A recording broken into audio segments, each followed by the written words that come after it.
Hello, you're watching a video brought to you by the Aviation Community YouTube channel. If you like what you see, please consider subscribing. And while we have your attention, please consider following our Twitter. The link is in the description. Sit back and enjoy the video. Yankee Golf visual. Yankee Golf, thanks. CSEN 3000. 3000 Yankee Golf. Hello everybody, and welcome to another episode of the Aviation Community Podcast. Quick bit about me. My name is Aaron. I'll be your co-host tonight, and I hold a recreational pilot license. I am also working towards my light sports aircraft pilot license. Today my co-host is David. Hello David. Hey Aaron, it's good to join you today. So by introduction, I'm David. I'm an economist from London, but I definitely spend more time thinking about planes than I do about graphs and charts and all that stuff. I'm also working to get a private pilot's license, but we've not had particularly good weather in the last month, so I think I've flown once this year. So yeah, how's things on your side? How are things on the other side of the world? Nice quiet week this week for me. Got a few medical appointments next week, which I'm not looking forward to, especially the bank balance isn't looking forward towards them. Oof. But yeah, off to work tomorrow. I work at my flying school. Not flying, unfortunately, but just helping around whatever needs to be done along the ground. So where are you up to on your flying? I'm. What have I been doing? I've only done about 5 or 6 hours, so I'm still fairly fresh actually. Yeah, I've been doing sort of really, I suppose, basic stuff. But I have got as far as doing stalls, which the first one you do is You always don't know what to expect when you go up for your first one of stalls. You always hear the bad stories, and then like, is this it? yeah. You sort of expect to just be there and fall out of the sky and feel like you're on a roller coaster. And to be fair, the first one I did, I think my instructor was a bit overzealous, and yeah, it was fun actually. It was very fun, but yeah, I can't wait to actually go solo, which is pretty terrifying. Well, how did you find your first solo flight? My first solo flight was a real surprise. I had no idea that I was actually going to go first solo that flight, or it was getting checked or anything. It was just because it was about the hour had been up, and we taxied off, and he goes, instructor's just like, stop here. Okay, I'm getting out. You're going first solo. Don't do only one circuit only, and don't forget to pick me up on the way back. That is brilliant. That was okay. And that was the quickest takeoff you'll get, because you got to remember you're like 80 kilos lighter or so. So nice quick takeoff, and you'll probably end up doing one of the best landings you'll ever done once you do it. Just how it works out. But yeah, I started at 16, so it's a long time ago. It's 20 years ago now. Nice. Oh man, I wish I'd. You'll really enjoy it once you start flying solo by yourself. It's so much fun. Yeah, definitely. And then I think once I've got my license, I'm just going to be. I say I'm going to be flying all the time, but really what's going to happen is I'm going to go for one flight and then realize it's bankrupted me.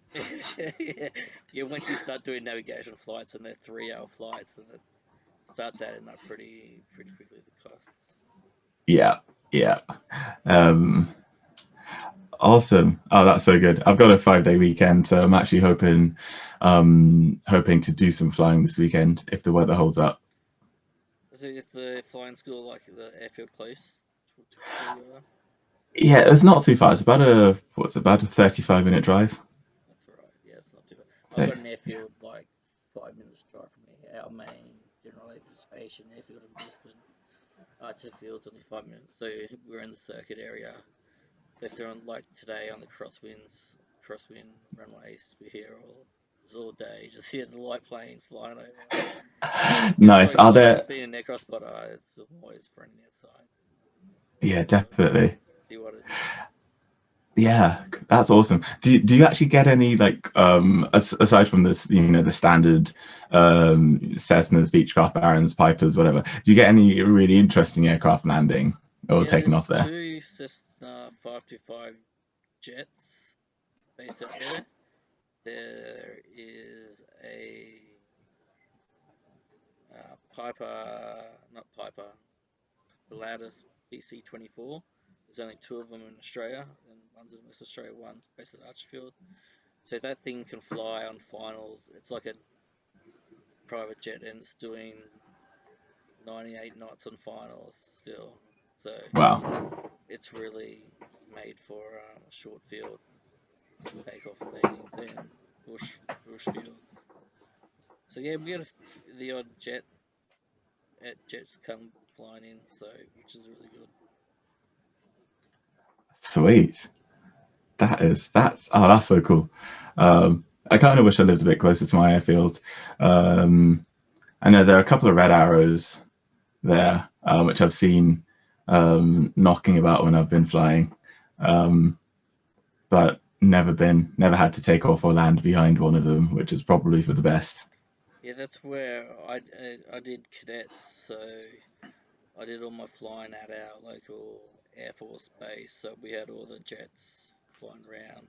So that was pretty fun. The old F-111, Nice. stuff like that flying, which is pretty cool. One of those are taking off in front of you, Yeah, landing in front definitely. of you. Yeah, it's good to see. Yeah, I imagine you have to be very careful to also still pay attention to everything you're doing while you're landing, in particular when you got something actually quite nice ahead of you. Yeah, definitely. You're trying to have it's pretty fun and pretty cool experience to have jets and Hercules and whatever else is flying around at that time, flying in with you, um, trying to watch them, and then but you still your instructors trying to make you fly the plane at the same time. Yeah, Yeah, that's pretty cool. Um, oh man. So for today we had a bit of news, didn't we? you got a question first, a quiz question to ask. Yes, we have got a quiz. That's right. Yes, we have got a quiz, and I think everyone who's interested really needs to stay to the end of the podcast to get the answer. But the question is, which airline, which is still in operation, invented business class in 1979? So stay tuned to the end of the podcast for the answer, all our lovely viewers. I wonder what they class as business class, because flying back then was pretty classy. Maybe they just had first class and economy. Yeah, that's a good point, actually. What would be business class? And to be fair, economy back then was also pretty plush compared to what you get now. Oh yeah, exactly. Yeah, because when you look at videos and photos from the what people call the golden age of flying, Yeah. You see, okay, first class. There's someone carving a hog roast, Yeah. and in the economy they've got like real cutlery. So they're all God, smoking as well in the back. yeah, they're all smoking. Everyone's dressed to the nines. Yeah. The cabin crew are dressed up like. To be fair, cabin crew uniforms are probably more or less the same, but they just looked a lot more elegant. But that's probably just like looking back at photos from the 70s and thinking And people had style back I then. think also with the cheap airlines, it's more people. It's available for more people to fly as well. It's not Yeah. just the upper class, as we call them, Yes. that can fly in. That's Concorde. Yeah. Yeah. Yeah. Exactly. Exactly. Yeah. God. What a time. Right, so well, let's get on to our news today. So On today's podcast, we have a supersonic aircraft that can fly anywhere in the world in 4 hours for only $100. Find out if that is really the truth. Yeah, and in other news, we've also, and I suppose in terms of low airfares, JetBlue from the US is set to bring low airfares to transatlantic travelers, Yeah, and ATR introduces waterless washing of the aircraft. which is tremendously, apparently a really good thing.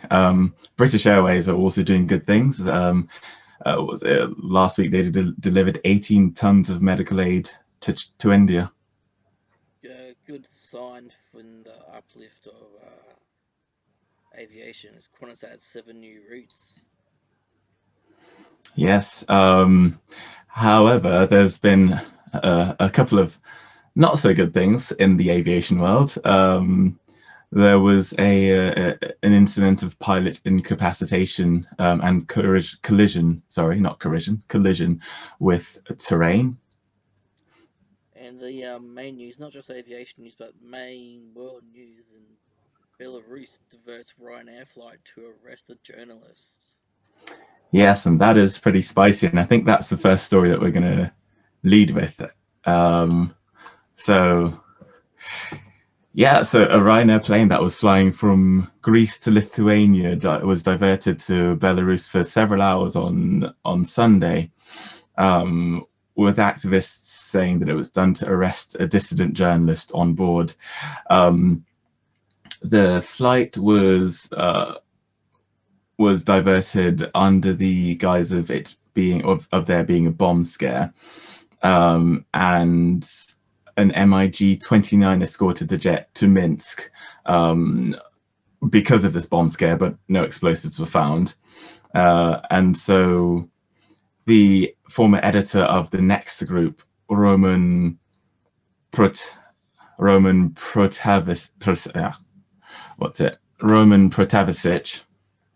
was detained before the plane was actually allowed to resume its flight, which was intended to go to Vilnius, the capital of Lithuania, and it got there at 21:25 local time, so that's 7 hours after its scheduled arrival.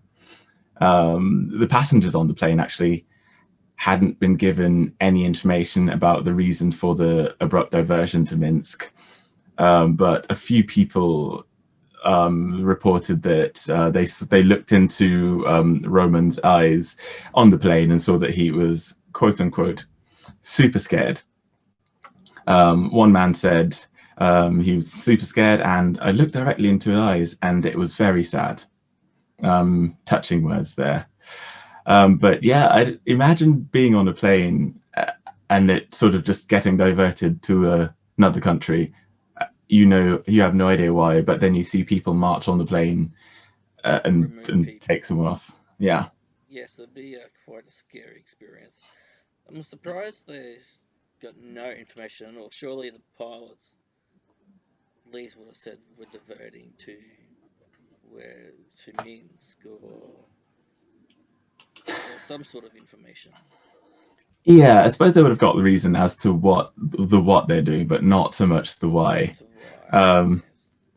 But also, actually, if you've got a window seat and you look out the window and you see a fighter jet next to you, I would probably be pretty worried. That would worry me more than the unknown reason why the diversion is happening is seeing a jet outside my window.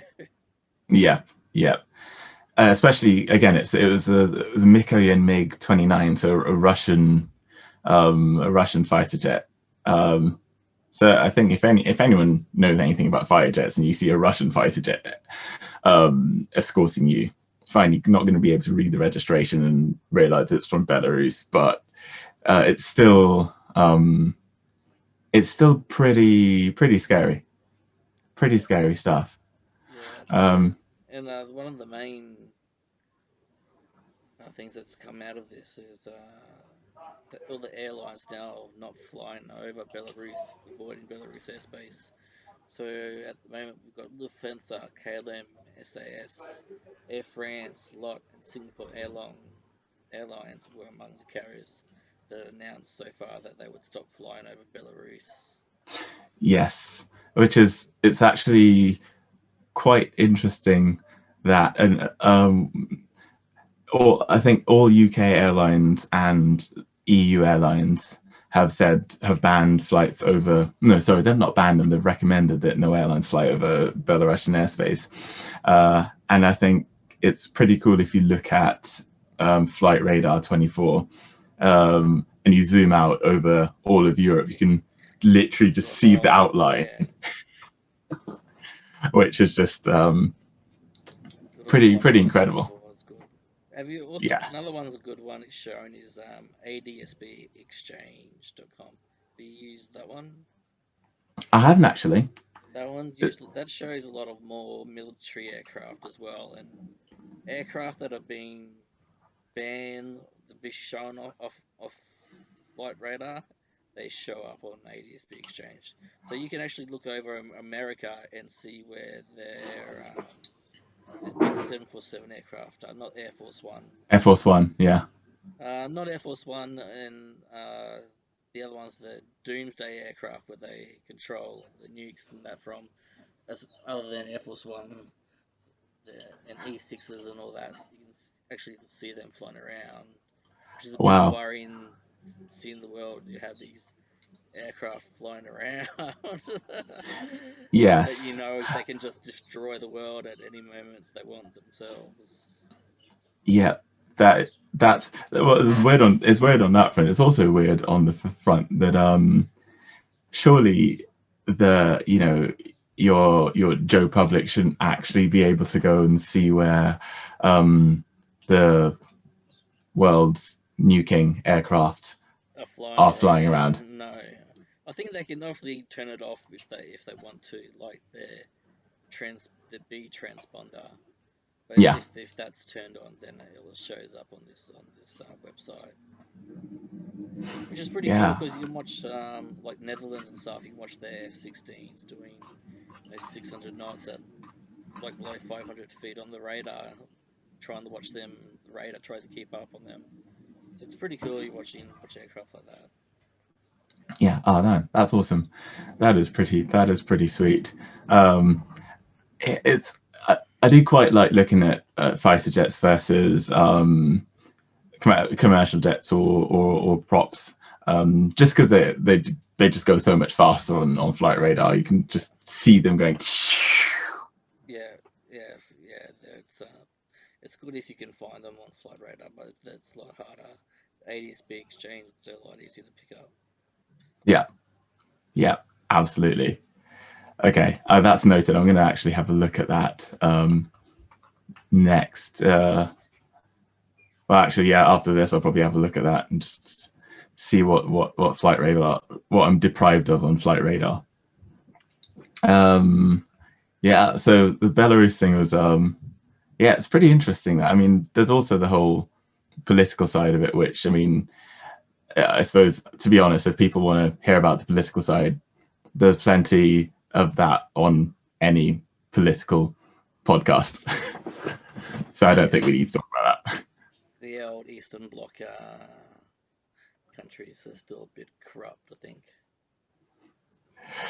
There's plenty challenges everywhere, I suppose. Should we move on to the next story? Next story, yes.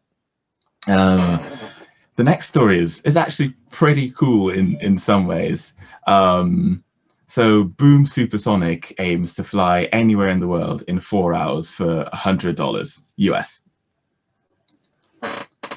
With the aviation industry being in crisis, there's a huge global push to cut carbon emissions.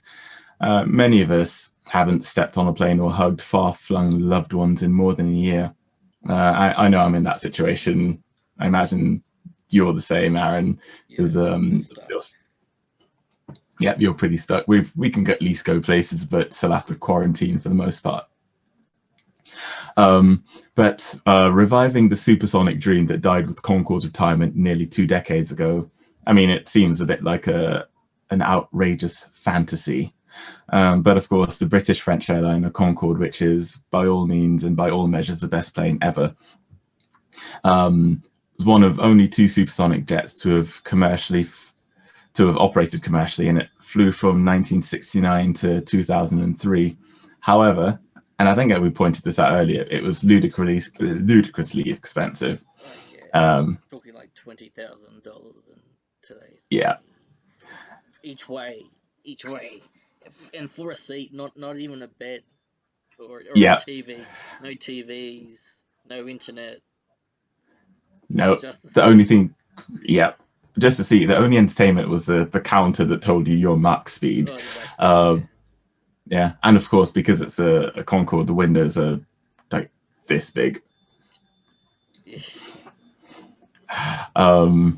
But yeah, I mean, some people would have also called it an environmental disaster. The good news is there's a fresh bunch of startups working on supersonic and hypersonic projects. And last October, the frontrunner Boom Supersonic was the first to roll out an actual, honest to goodness, in real life demonstrator aircraft, the XB-1. So the commercial airliner that the company wants to get in the air by 2026 is it's called Overture. And it's supposed to go Mach 2.2. So that's I mean, that's pretty cool. Yeah, it's good. Pretty sounds like a Concorde, around the same speeds, same passengers. Yeah, so it sounds about right. What was it? It was designed to seat between 65 and 88 people, and focusing on 500 transoceanic routes, benefiting from the airport's Mach 2.2 speeds, which is, of course, twice as fast as today's subsonic commercial jets. But, I mean, really, it's... almost 3 times, because if they're traveling at Mach 0.8, so, and you got a Mach 2.2, so it's almost 3 times. Yeah, exactly. And good news, that's expected to cut journey times from New York to London, rather, to 3 hours and 15 minutes, down from nearly 8 hours, and LA to Sydney down to 8.5 hours. So that'd be interesting. I mean, I don't know if you remember this, but it was last year, a BA 747 got from New York to London in sort of, what was it, just over 4 hours. Oh yeah, it was in the jet stream. They had a really strong jet stream, didn't they? Yeah. So that, I mean, that must be pretty awesome to be on a subsonic jet going at supersonic speeds. Yeah, I wonder how the airframe was afterwards. Would have been getting a good check over. Yeah, definitely. Definitely. Well, I mean, a bit pointless now, because it probably didn't do that many flights afterwards. no, that's right. So they were talking about $100 price tag for these flights. You reckon that's reasonable or realistic? Reasonable. I mean, I think anyone getting a flight for $100 would say that that's reasonable. I mean, for me, that's 60 quid. That's that's like $110 for you, 120 maybe. Yeah. But realistic, now that's a different story. Now, I'm an economist, and I just thought about just the basic cost of crossing over airspace or entering airspace, and I just can't see how that's profitable. I just... No, yeah, I mean, I agree. $100 for any, even economy these days, is unrealistic. You're not going to get it. I think they're going to have to add a couple more zeros onto the end. Yeah, definitely bring it into line with Concorde's charging. Was it? I think, especially to start off with, you're still going to be looking at $10,000 basic price. So is that worth that compared to what business class was back in 2003 to what to Concorde maybe, but now you have lie flat beds. You have got coming up. JetBlue's got live TV, high speed Wi-Fi. Is it worth the extra money to save 4 hours, or would you rather take the bed, the TV, the Wi-Fi? You know what? It probably depends. If I'm paying for it, I'd rather have the bed, the Wi-Fi. If I'm going on holiday, might as well have that, right? Exactly. But I'm flying for the experience as well, not just all you're going to get is a premium economy seat in your Concorde sort of aircraft. You're not going to get anything too big and luscious. yeah, exactly. Because there just isn't the space in what is in effect a super narrow delta wing jet. Yeah. But also, I think realistically, what's going to happen? The people that are going to be using these particularly short flights, or these supersonic flights, just like Concorde, I imagine it'll probably be mainly business travel. So I can't see the incentive for the company to have cheap supersonic travel if businesses or if companies are going to be paying for it, because they're going to have deeper pockets than you and me. So Plus these days, I was just thinking, we have Zoom like we do now. Why that's you don't have to fly there to get to that early meeting, so you don't stay overnight and spend that extra money. Just Zoom calling everyone at the moment, and we've learned that the work from home through COVID. Everyone works from home. No one's flying to meet anyone. yeah, that's true. But I mean, I've been working in the office a fair bit, and there is definitely something to be said about being able to meet people, meet your colleagues, and go to the pub with them. So I think when conferences and things return, because okay, fine, the actual content is largely irrelevant, but everyone goes there just to meet people, right? Yeah, that's fair enough. Yeah. But I don't know. I think there's some hope, but I think the $100 thing. I think that's definitely just a PR stunt to get people like us clearly reading the story. Tourist story. Yeah. So.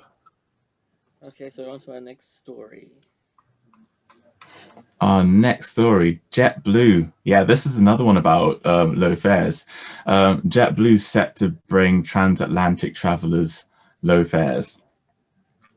So this was last week that JetBlue announced that it will it'll actually make an entrance into the transatlantic market with a non-stop service between New York JFK and London Heathrow, starting on the 11th of August this year. New York's hometown airline, which is how it registers itself, will further enhance its US and UK schedules with a non-stop service between JFK and London Gatwick Airport starting on the 29th of September. And then they'll do another service from Boston to London. It doesn't say whether it's going to be Heathrow or Gatwick or any of the other airports. Heathrow is the second one, the flying between Gatwick and Heathrow. Yeah, that's right. That is right. Yeah, but that's interesting. That and you said you looked at the fares, didn't you? So yeah, I'm just having a quick look at fares now. Like you can fly today, return for $559 Australian. $559 Australian. Okay. Yeah. So actually, so it's maybe £300. Yeah, that's about £300. So this is what I'm finding interesting, because that's actually cheaper than what Jet2 are saying. And yeah, because they're saying it's on here for $530 return. Is that Australian dollars? Yeah, that's Australian dollars. Yeah. Because the flights that Jet2 are posting have got a $599 US or £329 roughly, which I mean that's basically about $650 Australian dollars.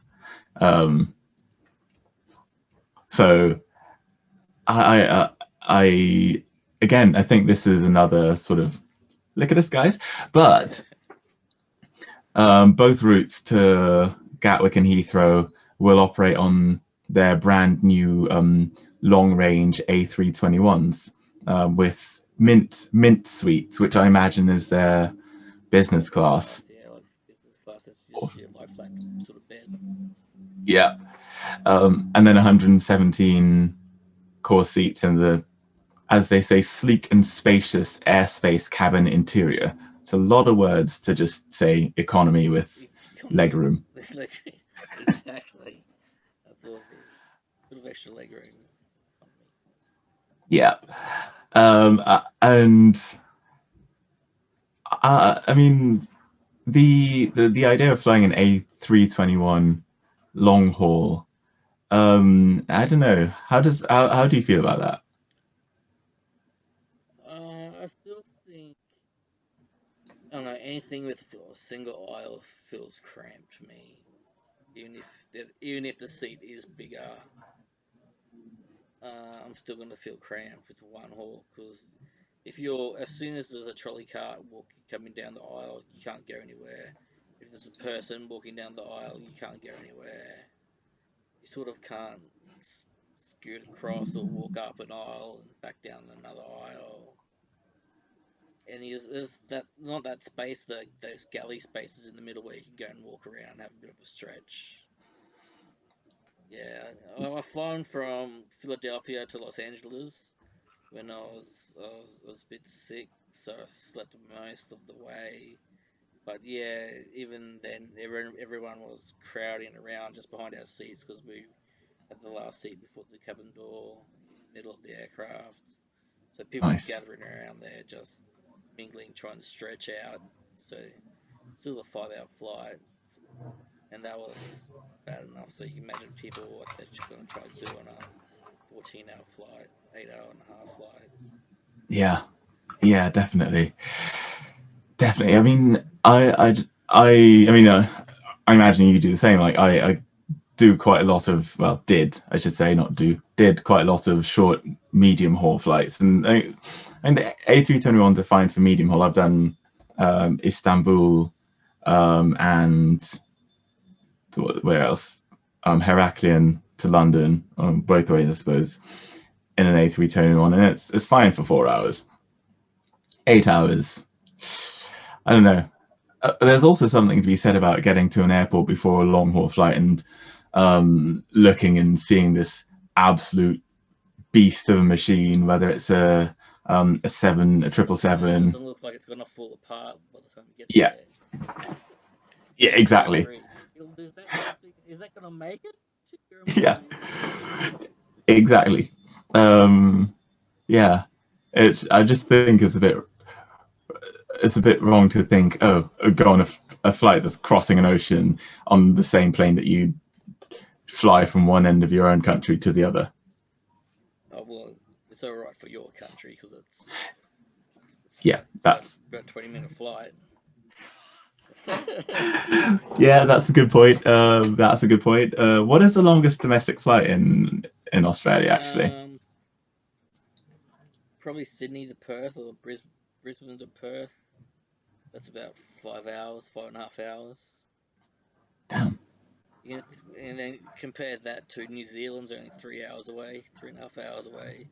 Fiji's only 3 hours away. Like Papua New Guinea, or if you go from north of Australia, is half an hour away.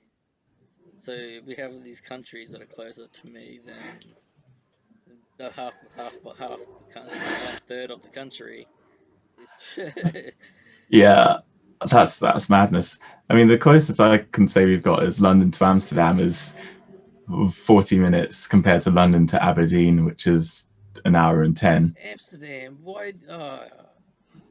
I'll just live in Amsterdam and work in London. Well, yeah, many people can. Well, I don't know if you can do it now with Brexit, but and before COVID, do people would like live in Europe, travel to like the UK for work, and then travel back?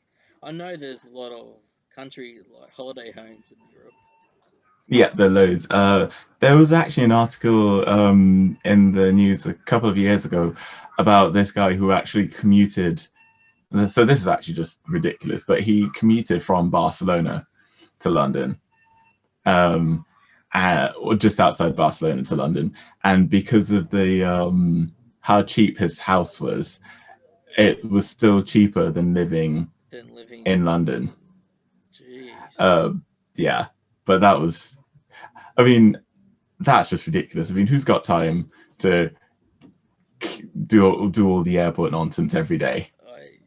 It would have been, yeah, I suppose it would have been good before 2001, before September 11. Yeah. Even now, New Zealand still do not have metal detectors at the domestic airports.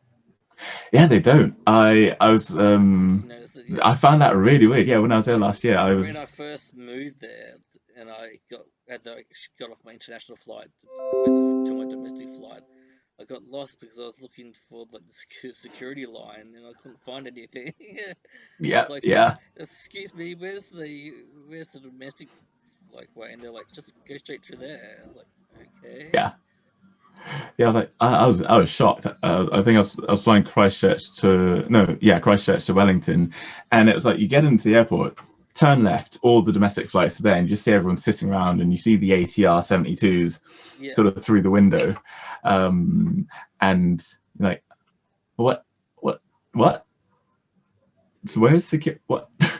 Where's the police? The security guards? There's nothing. Yeah, it's like catching a bus. Yeah, it's really weird. New Zealand's really good for that. They're pretty chilled with everything. Yeah. Yes. I've not taken any domestic flights in Australia. I take it you have to go through all the security. Yeah, security. They swipe you for bombs, like for bomb stuff, and ammunition, bombs. Yeah, the normal. Take your shoes off, belts. Yeah. Yeah. Go through X-ray stuff. It'll detect you. That's I mean, it's the same for domestic flights in the UK. To be honest, you still have to do the exact same thing as any other flight.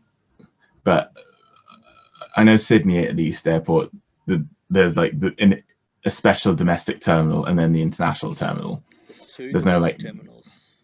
Two. Yeah.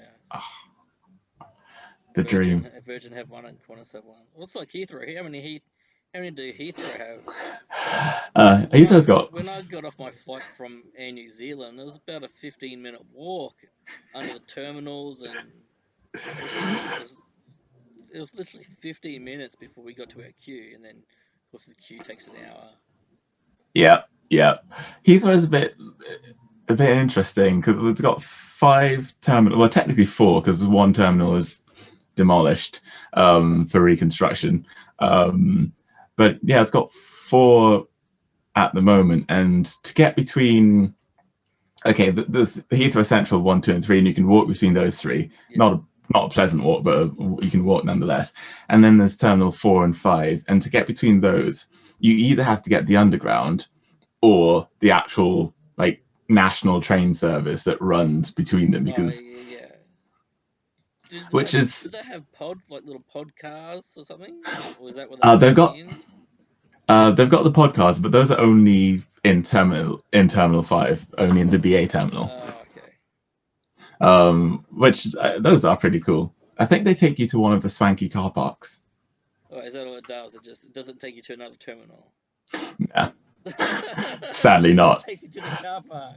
Yeah, it's like, there you go, here, just take you to your Lamborghini, which is pretty cool. But yeah, actually, I suppose talking about luxury, this probably brings us on to our next story about Jet2 revealing plans to reinvent what it's like to fly in coach, which I imagine is American for economy, across the Atlantic.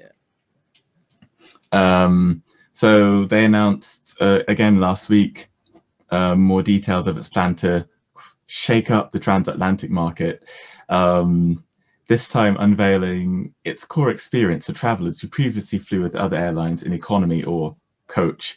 And this is off the back of their flights to London, where they're planning on bringing a whole new level of service and comfort to customers who want a great experience at a low fare. Well, low fare is not really low fare. Yeah, exactly. Right. So the head of marketing and loyalty, Jane O'Brien, said, "From generous personal space to our innovative build your own dining concept, every detail has been thoughtfully designed and will be made even better with the attractive service standards that a single aisle aircraft allows." Yeah. I mean, It says it just there, just what a single aisle aircraft allows. I think this next bit is going to trigger you. She continues to say, "We know all too well the pain points of international flying, the dreaded center section, the choice of assembly line chicken or beef, and the lack of connectivity. Jet2 is ready to change all of that with our take on transatlantic travel, where you are well taken care of and fully connected if you want to be." So we've both been on long-haul flights. We've both been on long-haul flights in wide-body airlines. Yes. Have you ever, in recent years, been on a long-haul flight that's not offered you Wi-Fi? I think most of them don't actually have Wi-Fi. Do they not? I thought most do. You just have to pay for it. I've flown 2016, 17, 18, 19. I'm not sure if I actually had Wi-Fi on. There might be really bad Wi-Fi. Yeah. I might have had to pay for it, but yeah, I think we're in the southern hemisphere. Is like the satellite networks for the internet's really weird here. Like I remember Virgin, they put in satellites so for Foxtel and stuff, but if they flew across to New Zealand, they couldn't get it, or they flew certain routes, they couldn't pick it up because of the satellites that are over Australia. So it'll be the same with the internet. Internet Wi-Fi is probably weird satellites down the south. There's nothing here. Ah, that's interesting. I mean, having said that, like here, I mean, it's offered, but I never use it because the last thing I want to do on a plane is talk to people on the ground. Yeah, or it's $3 a megabyte or something. Oh, I think the yeah, only or time that. I've had Wi-Fi is my A321 experiences from Philadelphia to LA. Is all my American flights have had Wi-Fi, Yeah, domestically, but nothing else. interesting. That is interesting. Okay, so that I suppose that actually is an offer.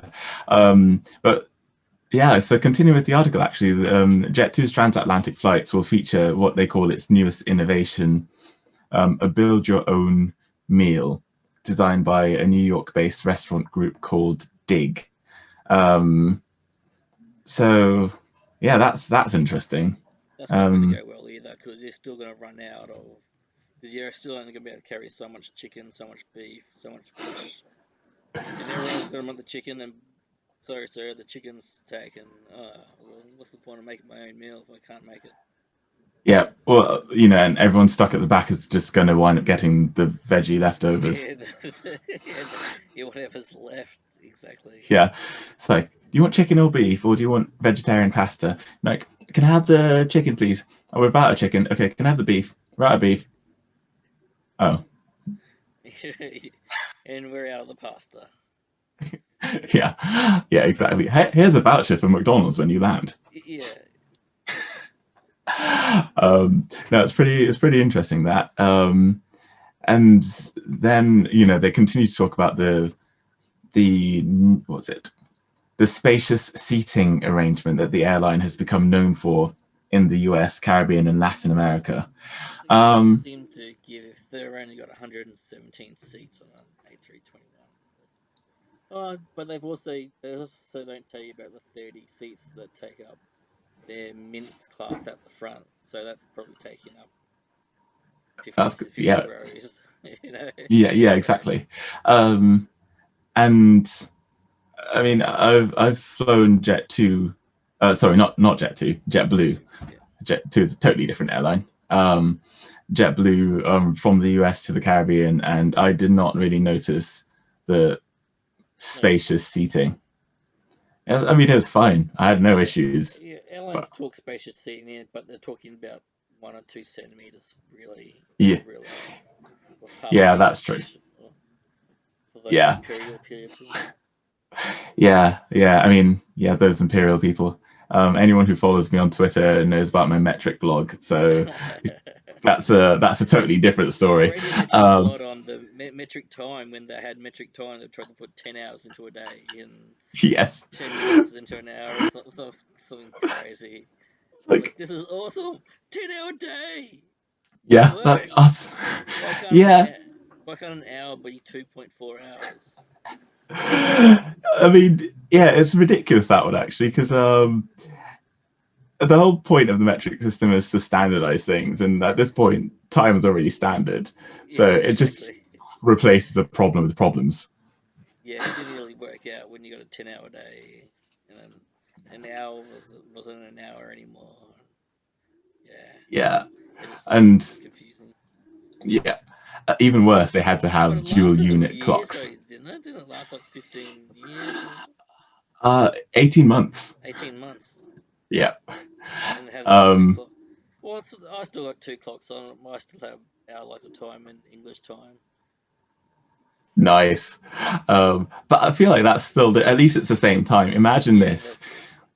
Imagine France were using, or let's say England for the sake of argument. Imagine if England were using 10-hour time, and you were still on like normal time, and then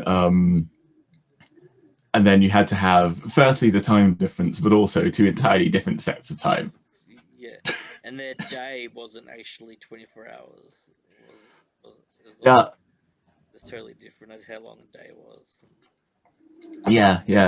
It's all really weird. But anyway, we can talk about I can talk about that at length, but we're here to talk about planes, aren't we? Talk about the next one. So I'll introduce this one. The ATR introduces waterless washing of aircraft. Yeah, that's pretty cool. I mean, given the whole environmental impact of planes, and I mean, water is actually a big deal. But 2 waterless cleaning solutions were available on the market. The first of which was based on biodegradable essential oils applied through reusable dry cleaning wipes, which sounds like makeup removal. Really. You're gonna go through. So I hope they're recyclable because you're gonna go through so many washing an aircraft. Yeah, definitely. Oh yeah, they are. They are reusable, so that's good. Right. And then the other one is a combination of the use of steam and wipes. And so, in order to choose the final solution, they had 3 selection criteria. The first criterion was the nature of chemicals used. The second, the amount of waste generated. And the third, the amount of energy consumed. And so they ranked the proposals based on environmental impact, technical efficiency, and the final result on the aircraft. So the one that they selected was the use of essential oils, which is interesting. And so in order to drastically save water, with only 30 to 40 liters used per wash, the solution also saved time. It just meant that you didn't have to move the aircraft. You could just sort of get the wipes out and oil it down, which meant that people could also work on the aircraft, like ground crew could work on the aircraft during the cleaning phases. And they try. Yeah, I've got experience with cleaning inside and outside the aircraft and cleaning the Virgin 737, 700s and 800s, and we just used to use Avter fuel straight from the fuel tank of the aircraft to wash, just like washers on the end of sticks, and that's all we had. So I'm not sure why everyone's just not using aviation fuel. Yeah, I mean that's interesting actually. But also, what do you know what these essential oils are? No, they're probably better for your skin than aviation fuel, though. When that's all dripping all over you. Yeah, that's probably true.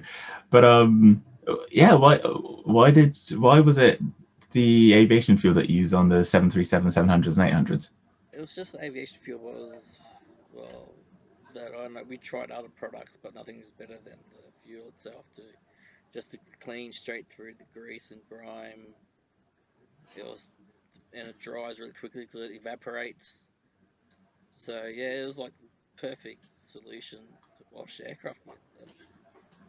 Nice. And I imagine because it's oil based, which is probably why the essential oils won, it leaves the plane looking nice and shiny and Oh yeah, slightly it's water nice and repellent. shiny. Yeah, water repellent. Yeah, definitely. Oh, that's pretty awesome. Yeah, I'm just now imagining you sort of wiping down a plane with jet fuel. What's the smell like actually? Do you Fuel, get a bit? you get covered in fuel. I got pulled over for a few random breath tests, like in the morning, because we did not. It's night shift, so you'd finish at 3 a.m. So I Yeah. got pulled over for a random breath test, and it just smelled like fuel. Trying to blame Oh god. yourself. Yeah, I'm not Yeah. It's sniffing like it. I'm not sniffing I'm it. not. I don't know what's worse actually. Like I'm not sniffing it. I was just washing a plane with it. They'd be like, what? Washing plane, yeah, what? Washing a plane with fuel? No, they were pretty good, the police, yeah. Yeah, that's fair. They're probably. I shouldn't comment on the police. But yeah, that's pretty awesome. Should we move on to our next story? Yeah, next one. British Airways delivers 18 tons of medical aid to India. Yeah, so a British Airways relief flight has touched down in India for the second time in 2 weeks as the COVID-19 crisis continues to grip the country. The cargo-only flight, which is BA257F, departed London at 5 p.m. last Friday and landed in Delhi at 5:45 a.m. Local time, Delhi time. So the total weight of the medical aid on board, as you would have got from the headline, was 18 tons, and is made up of 5,000 items of medical equipment. So this included hundreds of oxygen concentrators, which were donated by Oxfam, Colas Aid, Christian Aid, and LPS UK.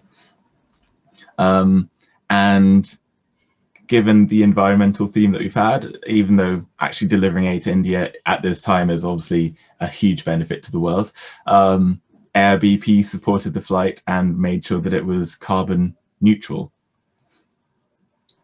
So that's pretty. They made it carbon neutral, Air BP. Just planted trees today. Yeah, probably.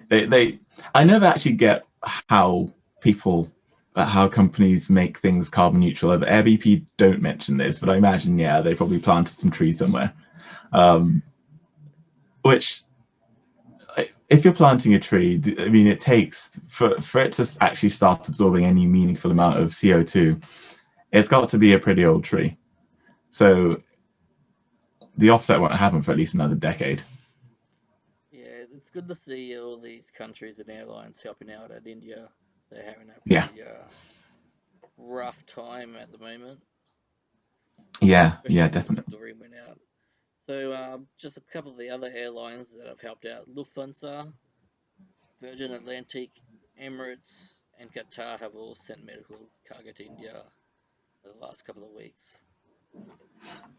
I mean, that's good. It's I suppose we are in a pandemic. Some countries less so than others, but it's good that all the airlines are coming together to take things to where things are needed. Which is, I mean, yeah, as you said, it's just incredible, and glad to see it. Hopefully, the airline industry gets just reward afterwards when we can actually fly again. Yeah, I'm sure there'll be plenty of people flying, especially internationally, soon as we're allowed to. Yes, but I suppose in the meantime, we're stuck with domestic travel, which is some good news, at least in Australia, from Qantas. Well, yeah, domestically is good news. And on to Qantas anyway. Qantas adds 7 new routes. Yeah. So Qantas customers can now book 7 new domestic routes and travel on more wide-body aircraft, not A321s, between major capital cities to help meet strong demand for domestic travel across Australia. So the new routes are Townsville to Adelaide, Melbourne and Sydney, Adelaide to Cairns, Hobart, Sydney, Uluru, and Perth, Gold Coast. So providing direct connections and reducing travel time for customers, which is good. And it also brings the total number of routes that Qantas and Jetstar have added since the start of the pandemic to 45. 5 of the routes will be operated by Embraer E190 regional jets as part of Qantas Link's partnership with Alliance Airlines. And the 787-9 Dreamliners will operate from Sydney to Perth 9 times a week. So those are the planes that were flying, doing the direct Perth to London flights. When those. Well, it's almost the same distance. Sydney to Perth, still 5.5 hours. It's good to be on a wide body. That's what we're talking about. Yep. It's only Yep. 8 hours from New York to London. So Yep. Yeah. an extra 3 hours. Yeah, it's not like we're biased towards wide body aircraft or anything. No, exactly. But they are objectively better. But also Qantas are going to be using the A330-200 to do Darwin to Sydney and Brisbane, but also Perth to Sydney and Melbourne. So these were the ones that did lots of the international routes to Asia. Yeah, they still use a lot of them on domestic flights as well. Even Brisbane, Sydney, A3. I have been on the A330 Brisbane, Sydney, and Sydney to Melbourne. Just when you got a flight of like 250, 300 people. Yeah. They'll chuck it on a domestic flight. But again, they're flying. Where are they? Can you say where they're flying again? Does it say? Yeah. So the A330s, those will operate on Darwin to Sydney, and Darwin to Brisbane, as well as Perth to Sydney and Perth to Melbourne. So Darwin is an interesting one. The Darwin's still 3.5, 4 hour flight, depending where you're flying from. And then you're still back to the Perth to Sydney, Melbourne, Sydney, so back to those 5-hour flights. But is there? I suppose that at the moment there's probably social distancing on planes, but is there actually enough demand on the on the Darwin to anywhere flights to warrant filling up an A330? If they're doing it maybe once a day, which they usually do, there might be people going to Darwin, but not normally. No, I think it's just to keep the pilots flying, I'd guess. Yeah, someone's might have worked out it's cheaper to keep the pilots flying this way and the aircraft than send them in maintenance and then having to get them out of maintenance again. Yeah, that's a good point. That is a good point. But yeah, I mean, it is good to see new routes actually. And I know that there's some new airlines as well, weren't there? Coming up.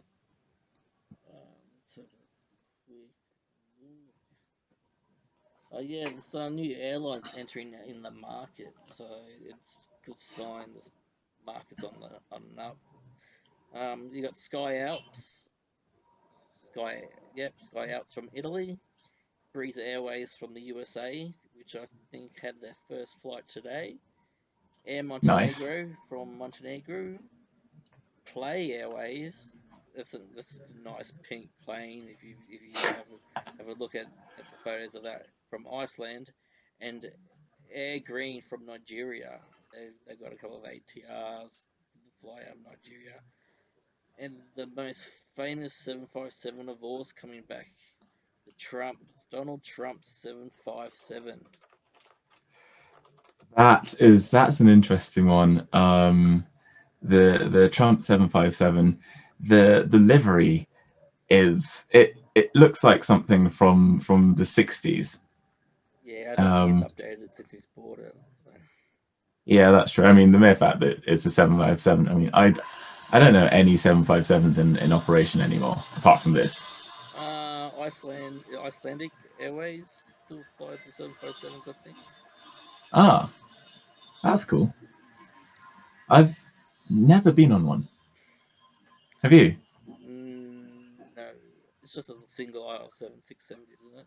They're overpowered. Yeah, yeah, basically. Basically. I mean, They're meant to be really fun to fly. They're like just overpowered. The New Zealand Air Force have one. It's their main VIP transport,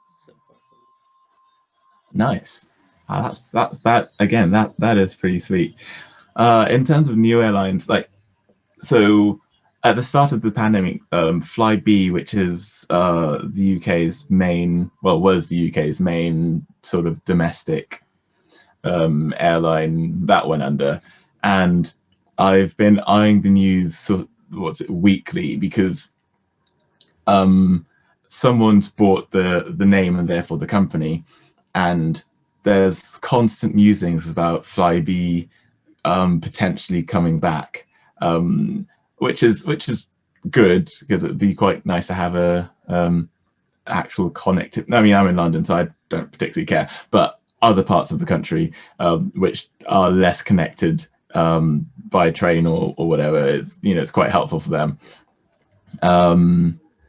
But also, in the time that Flybe's sort of stopped operating a year, was it 14 months ago now, all of the money-making routes have basically been taken over by a lot by BA, of course, naturally, and other airlines. So it'll be interesting to see what happens if it comes back. But if it does, I'll be sure to talk about it. Yeah, another airline that went broke was our Virgin Australia. They went broke at the start of the pandemic, also because they didn't get a government handout like Qantas, because Qantas is 51% Australian, so Yeah. it gets a handout from the government.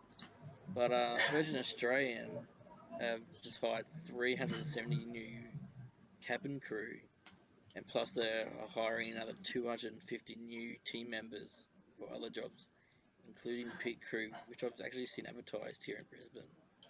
Oh, nice. So So they're obviously ramping up. I don't know what happened to all their workers before the yeah, pandemic. that's pretty cool. So what happened? Did they entirely stop flying? Yeah, they went bankrupt. They got bought out by and all their international flights got cancelled, and they're like restructured. Nice, but they're still operating and ramping up, so that's good. At least they survived. Yeah, they'll just fly those key routes: Brisbane, Sydney, Melbourne. Just the small ones for now. Yeah, the ones that are at least guaranteed to spend some money for a bit. The ones that make some money. Nice. So we've got our last. Well, actually, not our last story. We've got two more, haven't we? So this one was about pilot incapacitation. Ooh, and collision with terrain. This one sounds pretty terrifying. Yeah, this is ATSB report, Australian Transport Safety Bureau report of a helicopter crash. Yeah, when we had the big, if you remember on the news, year 2 years ago now, the bushfires we had. Yeah, This has yeah. happened. This happened. This is one of the crashes that happened then. Ah, right. Okay, gotcha. So, yes. So it was on the afternoon of the 17th of August, 2018. The pilot of a Kawasaki Heavy Industries BK117 helicopter registered Victor Hotel Juliet Whiskey Bravo was conducting firebombing operations approximately 9 kilometers west of Ulladulla, New South Wales. Did I pronounce it correctly? Ulladulla. Ulladulla, there we go. Ulladulla, New South Wales. The pilot was on his third flight of the day and was conducting repeat water bombing of a fire on Plot Road in Woodburn in New South Wales. On the fifth firebombing circuit at this location, the pilot filled the Bambi bucket. Ooh, it's called a Bambi bucket. That's a new one. Picks up Bambi and drops him. Yeah. Picks up Bambi, drops Bambi in fire. Everyone eats venison. Without incident from a nearby dam and departed towards the fire area. Shortly after, the aircraft diverted off course. The bucket and long line became caught in the trees, and the helicopter collided with terrain. Sadly, the pilot was fatally injured and the helicopter totally destroyed. What the ATSB found was that it was likely that the pilot actually suffered an incapacitating medical event. And so his diversion off track was unintentional, which led to the bucket becoming tangled and then causing the helicopter to collide. The post-mortem identified a focus of acute inflammatory charge in the heart muscle, a condition known as lymphocytic myocarditis. I got the pronunciation of that right. Perfect. Never seen that before. So this condition is capable of causing a sudden impairment or complete incapacitation, and the pilot is unlikely to have known whether he suffered from this condition. There's no risk factors for the development of the condition, and it can't be detected by medical screening. The postmortem also identified coronary heart disease, again capable of causing sudden impairment and incapacitation. This condition was being effectively managed by medication. But despite the fact that this pilot suffered from these two heart-related conditions, there was insufficient evidence to determine if they actually contributed to the accident. So the other interesting thing is that the ATSB also determined that the pilot was known to use an over-the-counter medication for the treatment of hay fever, that although it called itself non-sedating, was not approved for use while conducting flying operations. And finally, the pilot was not using his upper torso restraint correctly. I think that's probably slightly irrelevant. I don't think that would have saved him, given that the helicopter was destroyed. Yeah, the helicopter's sitting upside down there. So yeah, I suppose the key message out of this article is, or rather the safety message from this article is, pilots are reminded that some medical conditions may be undetectable by the normal aviation medical screening process, and pilots should remain vigilant for any medical symptoms which may be the precursor to more serious medical events. But then you also have the pilots that don't want to get checked out or go to the doctor, because then you lose your medical and then you're not flying anymore. Yeah, that's it. It's the sort of the comfort that you get from the bliss of ignorance being bliss, or like, if you don't know, it can't hurt you, but actually, Yeah, as you see here, it can completely hurt you. I suppose let's not finish on this. Let's finish on a better. yeah. Well, yeah, slightly better one. There was another crash that happened this week with the Metroliner and Cirrus aircraft collided mid-air, with both aircraft landing safely, with the Cirrus using its parachute successfully. Yes, there we go. So as a Metroliner and the Cirrus SR-72 were involved in a mid-air collision over Colorado on the 12th of May. The turboprop sustained extensive damage to the rear of the fuselage, but was able to land safely at Centennial Airport, which is about 30 miles, 50 kilometers, south of Denver International. The pilot of the single-engine piston aircraft, he deployed an airframe parachute, which resulted in a safe landing in a field near the collision point.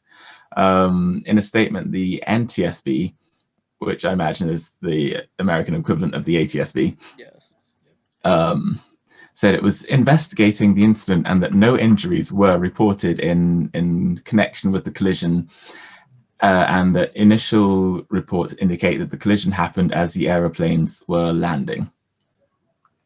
The Metroliner registration November 280 Kilo Lima was being operated by Colorado-based charter carrier Key Lime Air. Interesting to have an airline named after a pie.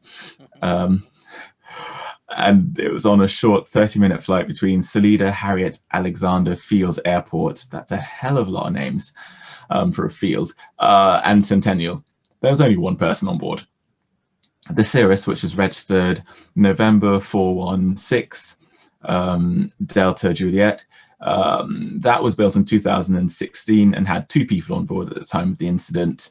The aircraft had departed Centennial and flew northbound before returning an hour later. The NTSB says it will travel to the scene.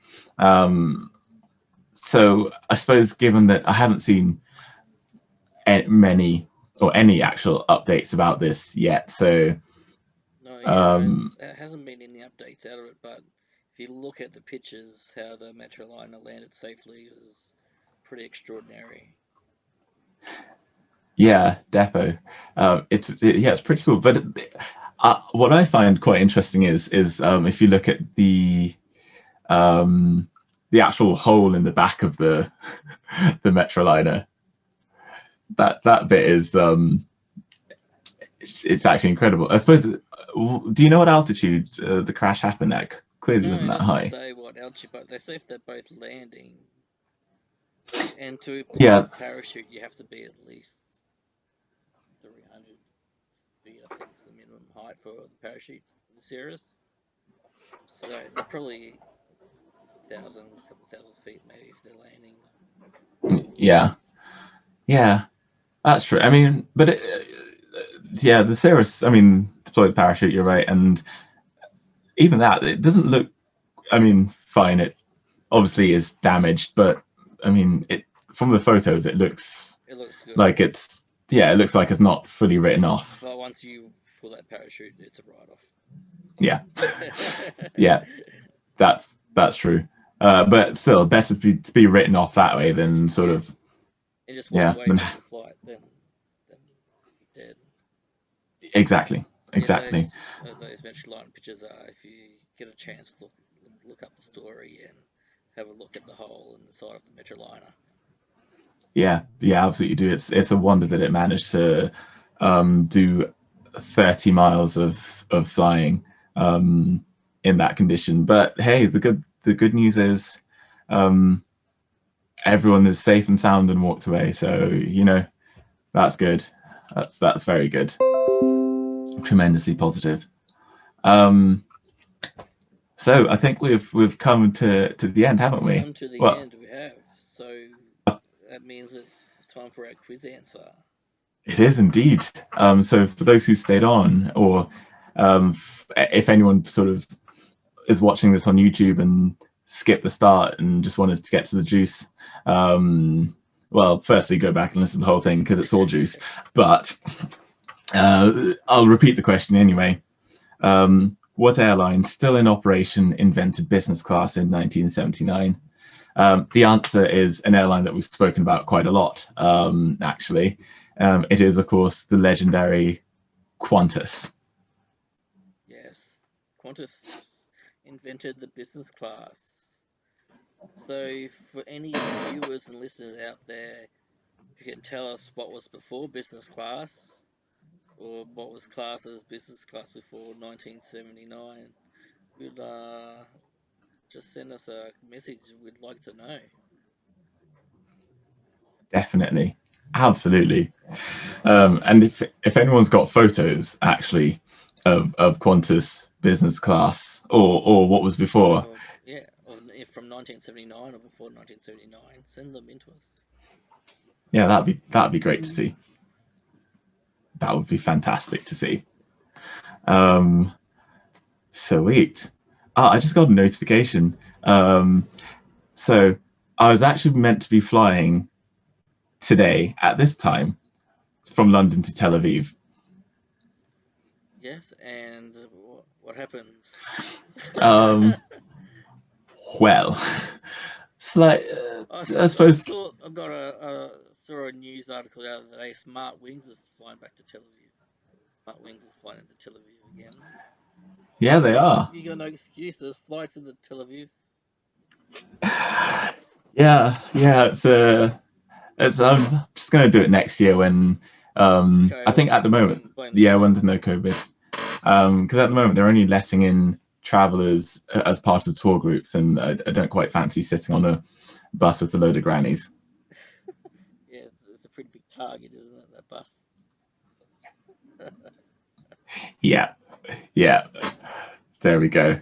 But yeah, actually, it's been actually really good to join you, Aaron, and the aviation community.